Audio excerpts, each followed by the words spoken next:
8 তারিখে কোথায়? মেনায়। 9 তারিখে কোথায়? আরাফায়। 9 তারিখের দিন গিয়ে 10 তারিখের রাত, এই রাতটি কোথায়? মুজদালিফায়। মাশাআল্লাহ। তারপরে 10 তারিখ সকাল থেকে কোথায়? মেনায় কাজ শুরু, আর তারপরে মেনা হয়ে মক্কার কাজ, আর মক্কার কাজ সেরে সন্ধ্যা হতে হতে রাতের অধিকাংশ সময় তখন আপনাকে কাটাবার জন্য চলে আসতে হবে কোথায়? মেনায় চলে আসতে হবে। তারপরে 11 তারিখ 12 তারিখের কাজ গুলি সব মেনার কাজ, আর মক্কায় কোনো কাজ নাই তেমন। তেমন কেন বলছি? কারণ শেষ বিদায় তো অফ আছে, সেই জন্য।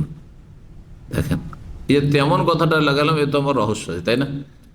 যদি বলি যে কিছু কাজ নেই, যখন বলবো যাও বিদায় তো অফ আছে, তখন বলবো যে কাজ আছে, তাহলে বুঝতে পারছেন না? এই জন্য তেমন কোনো কাজ নেই এখন।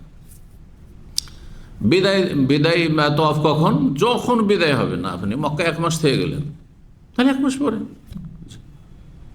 অনেক হাজিরা যারা পরে আসছে, একবারে শেষখানে আসবে, তারা ওইরকম